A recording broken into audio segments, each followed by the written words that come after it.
Cliff, thank you. That was very nice. As a matter of fact, toward the end there, I wasn't sure you were still talking about me.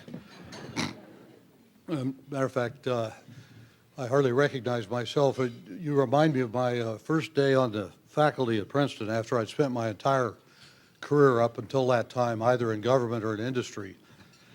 And I was asked to give the welcoming lecture to the incoming freshman engineers. And the dean was introducing, or he was making some remarks of his own, and I was not paying much attention. I was flipping through my lecture notes. And all of a sudden, I heard the dean say, "And now we will hear from Professor Augustine." And I like to tell this story because it's absolutely true. For just an instant, the thought went through my mind, geez, what a coincidence. They've got some guy here by the same name as me. Anyway, Cliff, that's the way it is. You know, it would seem to me that all the planets have aligned themselves for our state when it comes to education. We have Britt Kerwin's remarkable leadership following the great progress we made under Don Langenberg's leadership. We have institutions of higher learning with remarkable presidents and senior staffs. We have a governor whose commitment to education must be unsurpassed in the country. A new federal Secretary of Education, Secretary Duncan, who is so able. We have a state secretary, my friend Secretary Lyons, who provides such fine leadership to our educational institutions. We have our own secret weapon, of course, Nancy Grasmick, who it makes the difference in so much, and then so many people that I can think of that contribute from the state, private citizens, June Streckfuss, and many others. So I think we really do have a great opportunity in Maryland to move from a plateau to the highest realms.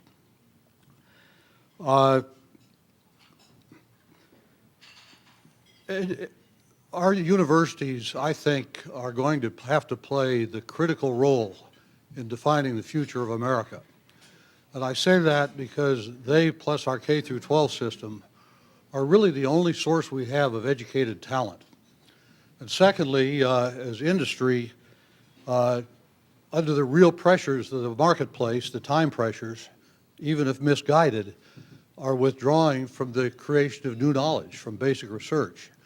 So of the key ingredients of the essential element in success of the 21st century, namely innovation, our universities and our education system are going to have to provide two of those key factors. Today, Maryland ranks first among the 50 states in the fraction of technical and professional workers in our workforce.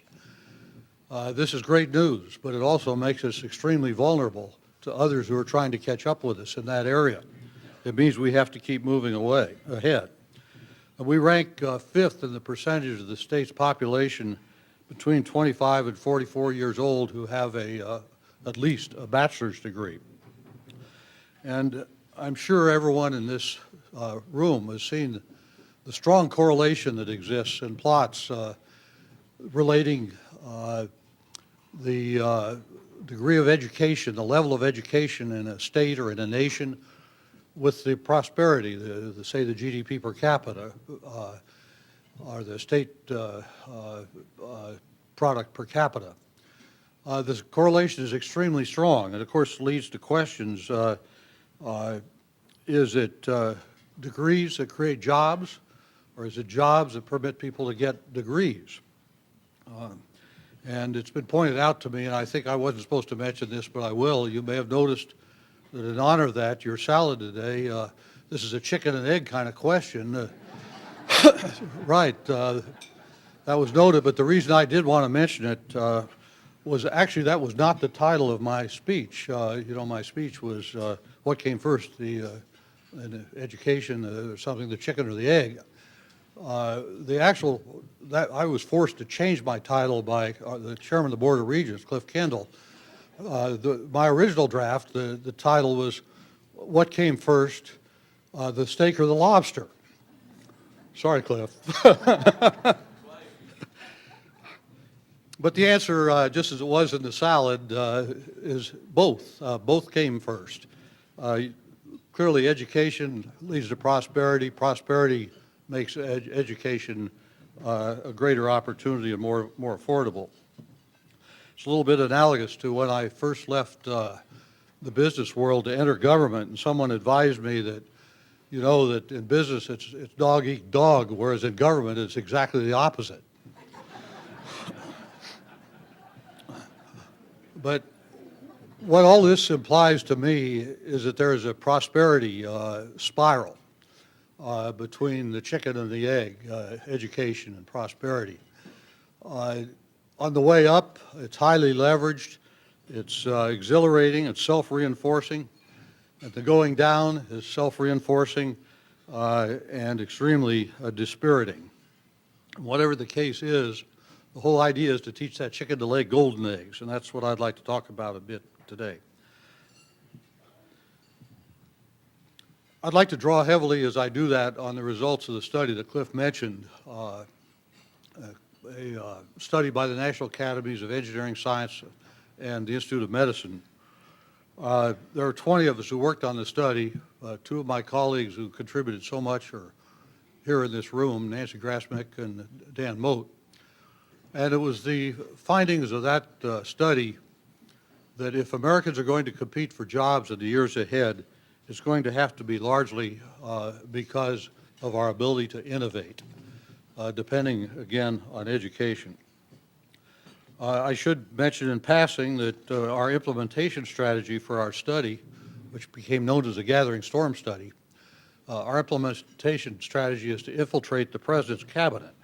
We now have the Secretary of Defense and the Secretary of Energy in place, and we're working on more.